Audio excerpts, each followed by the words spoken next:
I don't know who needs to hear this.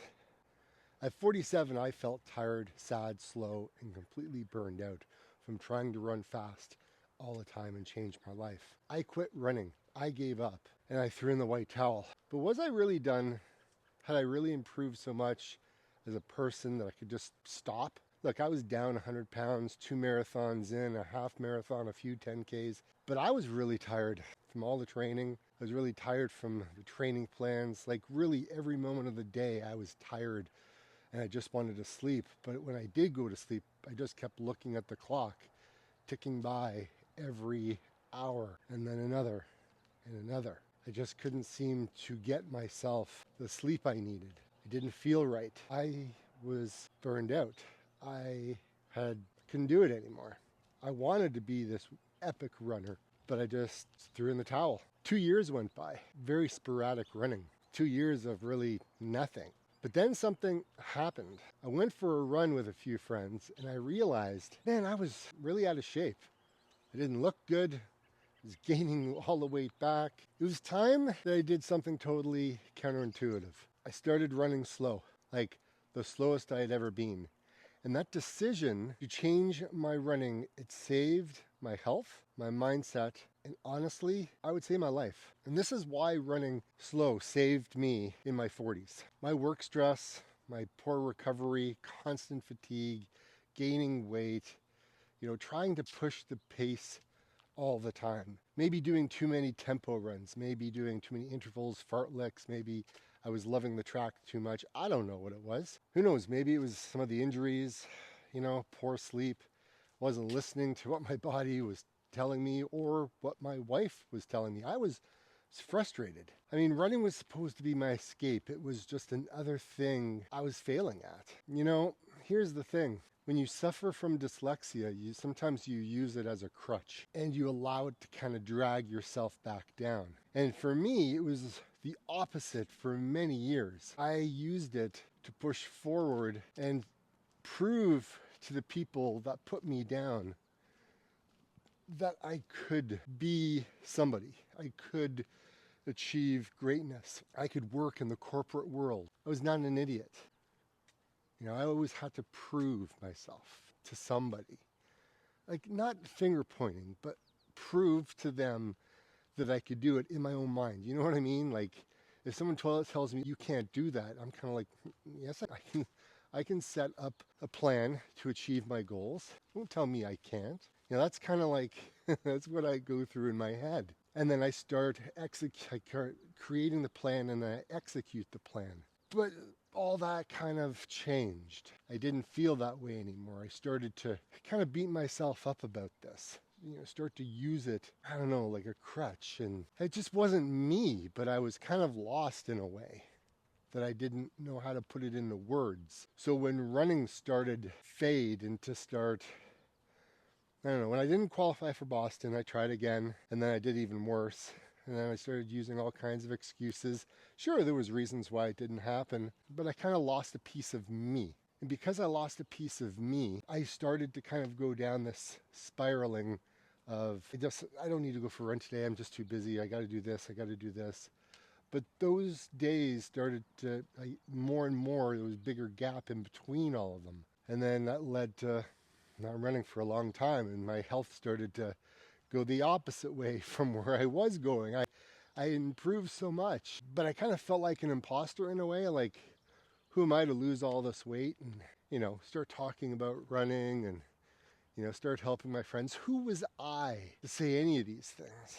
I don't know, man. It was a weird time. And when you get it in your head where I started to think that maybe running wasn't for me anymore, I knew something was really wrong, fundamentally wrong. So then I stumbled across something called MAF training.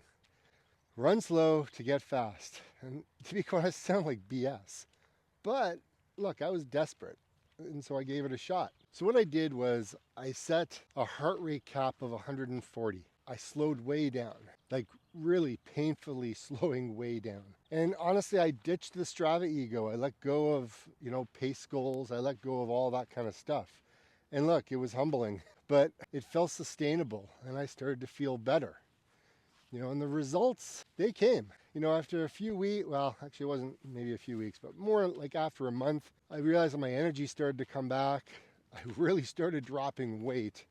My sleep and recovery like totally changed, like absolutely changed. And running became enjoyable again. It was fun to be able to run slow to get fast. And here's the thing, when you, excuse me, I took 180 minus my age, and that was my beats per minute that I would run, all my runs. And it was demoralizingly slow.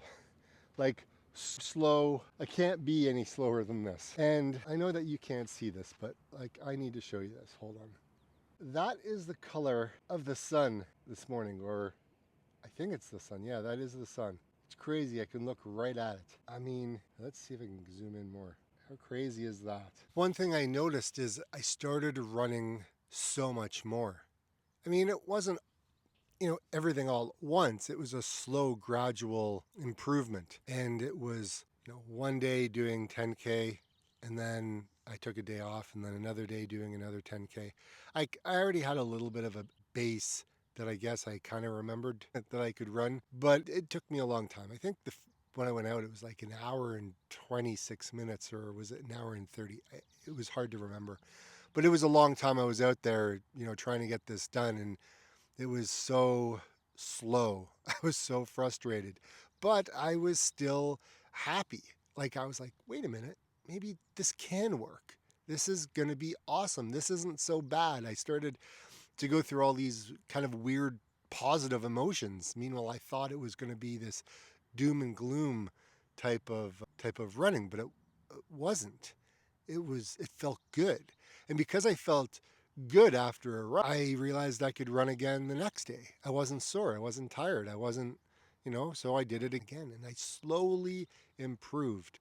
And I did this for a year. And after a year, I had become 3 minutes per kilometer faster. So I'll have to do the math for you, but this is what it would be in miles, right? This is where I was, and this is where I went. And I thought, running, 8:34 per kilometer all the way down to like 5:34 per kilometer, that was something else. And again, this is what it is in miles. And so I became a firm believer in this way, and how my pace at this heart rate of 138, like I said, I tried to cap it at about 140, just because I know technology wanes, right? Like it doesn't always work. Sometimes it spikes high and then it drops back down again, c'est la vie, right? So I lost quite a bit of weight. I think it was like 50 pounds I lost, and I had run so many miles. And I went from dragging myself out the door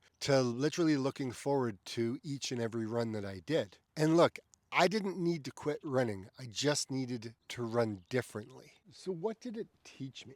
Running slow taught me patience. It taught me discipline. It taught me less is actually more. I was no longer chasing speed, but I was building a base, which made me run faster.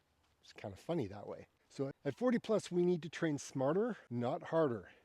And this method saved my running, but it also gave me control over my health again. Look, I was able to run an ultra marathon at the end of that year, something that I had wanted to do for a long time.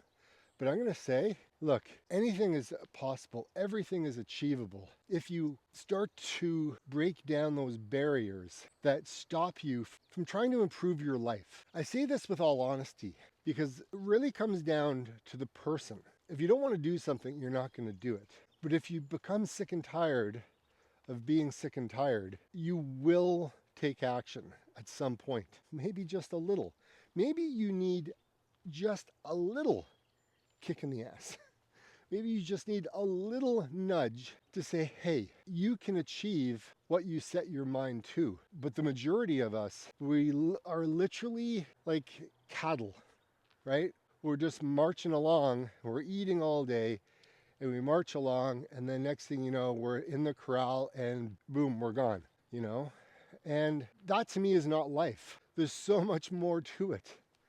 There's so many great things to experience, to see, to explore, to people to engage with. That's who I am. So if you're a runner who's over 40, who's tired of hitting the wall, look, I promise, running slow is the way out.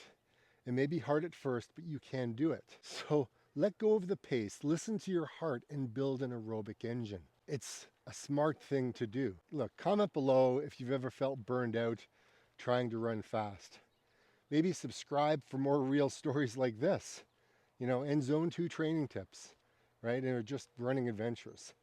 Look, next week I'm going to be breaking down exactly how I did it, how to start MAF training from scratch. Promise it's going to be a tutorial of everything that I did, broken down chapter by chapter, so that way you can follow along and see how your results match up with mine.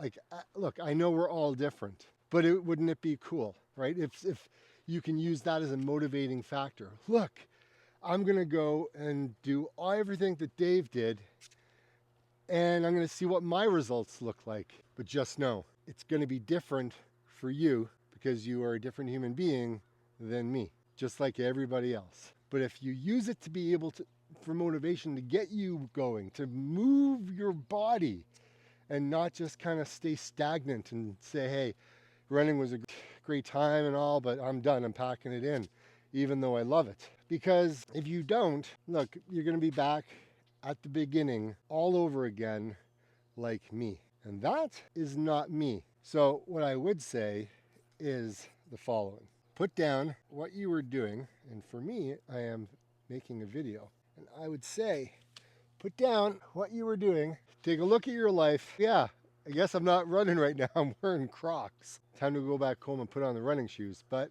until then, get out. Man, I gotta go home and put on my running shoes. What the heck am I doing?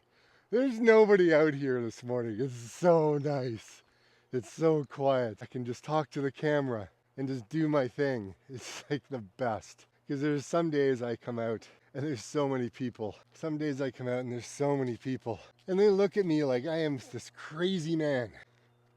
And you know what? They wouldn't be far off. Because my life is just crazy. There's always something going on. What a beautiful morning. Okay, so you have to realize that this video is Sunday morning. You're going to be watching this by the time I get home and get this thing edited. You're going to be watching this in probably about a couple of hours. Hopefully I can get the edit done. It's not easy, but this talk about real time. There goes the bunny. See you, bunny. Yeah, talk about real time. So I hope you're enjoying your weekend. It's a long weekend here in Canada. It's a civic long weekend. And I'm going to take off and find a new place to go run because it's one of those days where I'm having a Dave day. It's been a busy week, a lot of stuff going on, and I just needed a little bit of time for myself to recharge because of all the stuff I've been going through. Because we all got to deal with stuff, and yeah, I'll leave it here for now. So stay tuned for next week's video. I'm going to break it all down step by step and just show you what I did. It's like I always say, get out and run. See you on the next one. And if you're still here, I just want to say thank you from the bottom of my heart. You mean a lot. I appreciate you for taking your time to watch. Okay, time to get going.